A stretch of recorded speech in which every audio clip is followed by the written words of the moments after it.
ആ ജോയി എന്താ സംഭവം? എനിക്ക് മനസ്സിലായി ജോയിയുടെ സാഹചര്യം എനിക്ക് മനസ്സിലായി ജോയി. എനിക്കൊരു മണിക്കൂർ സമയം തരും, 1 മണിക്കൂർ. ആ അതിനകത്ത് ഞാൻ കറക്റ്റായിട്ടൊരു മറുപടി തരാം ജോയി. ഓ ശരി ജോയി. ഓക്കെ. അമ്മ, ആ ജോയിയാണ് വിളിച്ചത്. മറ്റേ മരം വാങ്ങിക്കാന്ന് പറഞ്ഞില്ലേ? ഇപ്പം അവൻ എന്ത് പറയണമെന്ന് ചോദിക്കുകയാണ്. അവൻ മാന്യമായൊരു വിലയല്ലേ അമ്മ പറഞ്ഞത്? അതിനിടയ്ക്കല്ലേ അമ്മേരെ മോൻ കയറി ഇടം കോലിട്ടിട്ട് അവൻ എന്തൊക്കെ മല മുറിക്കാന്ന് പറഞ്ഞത്? ഇത് അവസാന സമയത്ത് ഇത് ഒന്നും നടക്കില്ല. ഉള്ള കാര്യം ഞാൻ പറയാം. അവന് എന്താ അറിയാമോ, അവൻ്റെ പ്രശ്നം ഇതിപ്പോൾ പണിക്കാർ നാളെയും കൂടെ ഉള്ളൂ. അമ്മ സമ്മതം മൂളിക്കഴിഞ്ഞാൽ നാളെ രാവിലെ തന്നെ പൈസയും തന്ന് മരവും മുറിച്ച് അവരും കൊണ്ടുപോകും. ഇല്ല ക്ലീറ്റസേ, കനകം പറഞ്ഞത് നീ കേട്ടതല്ലേ? ഞാനിപ്പോൾ എന്തോ പറയാൻ, അവൻ വരട്ടെന്താ. ഏട്ടൻ വന്നിട്ടൊരു തീരുമാനം എടുക്കാൻ ക്ലീറ്റസ് ചേട്ടാ, അത് മതി.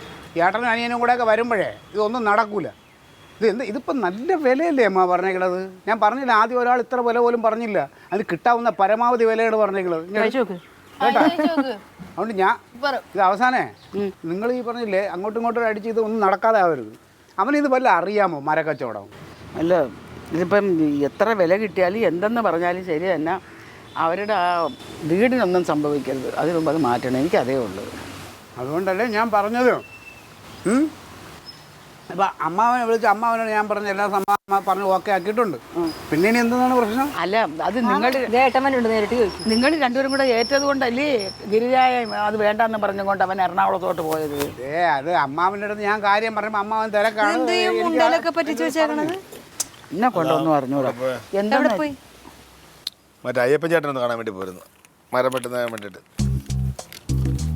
ഇപ്പം എങ്ങനെയുണ്ട് മറ്റേ അയ്യപ്പൻ ചേട്ടനെ പോയി കണ്ട്. അയ്യപ്പൻ ചേട്ടൻ്റെ മക്കൾക്ക് ഇതല്ലേ പരിപാടി. ബിനുവും ബിജുവും ഒക്കെ ഉണ്ട്. അവർ മരം വെട്ടി എടുത്ത് കൊണ്ടുപോയി. നമ്മളൊന്നും അറിയണ്ട. അവർ സാധനം ഉരുപ്പടി എടുത്തോണ്ട് പോയിക്കോളും, പൈസ തന്നോളും. നമ്മൾ അതിൻ്റെ പിറകെ കിടക്കേണ്ട കാര്യമൊന്നുമില്ല.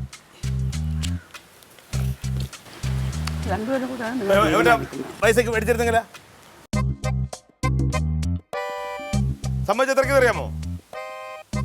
15,500. 15,500. ഈ 500 ഗുണമൊക്കെയാണ് നീ ഇത്രയും മല മറിച്ചത്. 500 അല്ലേ? നീ ഇപ്പോൾ 2 പ്രാവശ്യം പെട്രോൾ അടിക്കുക. ആ സ്ഥലത്ത് പോയി വന്ന് ആ പെട്രോളിൻ്റെ ചിലവ് തന്നെ ആയി കാണുമല്ലോടെ. എന്തോന്നടാ ഇതിനാണ് നീ മാന്യമായിട്ട് ഞാൻ ആ കച്ചവടം. പിന്നെ വേറൊരു കാര്യമുണ്ട്, ഇവ ഇപ്പോൾ എടുത്തു വെച്ചേക്കണ കൊട്ടേഷൻ ഉണ്ടല്ലോ, അവര് മുറിപ്പ് കൂലിയൊക്കെ വാങ്ങിക്കും. അത് പറഞ്ഞത് കേട്ടില്ല നീ? ചേട്ടാ 500 രൂപ കൂടുതൽ കിട്ടുമെങ്കിൽ ഇതാ നല്ലത്. 500 രൂപ കൂടുതൽ കിട്ടും. നിങ്ങൾ കച്ചവടം ചെയ്യും. ഇത് ഭയങ്കര ബോറാണ്. ഞാൻ ഒരു വാക്ക് പറഞ്ഞാണ് ജോയിയുടെ അടുത്ത്. കേട്ടാമ്മ, ഞാൻ വാക്ക് പറഞ്ഞതാണ് ജോയിയുടെ അടുത്ത്. ഞാൻ വാക്ക് കൊടുത്തു കഴിഞ്ഞു. ഞാനല്ല ആദ്യം ഞാൻ അറിഞ്ഞില്ലായിരുന്നല്ലോ.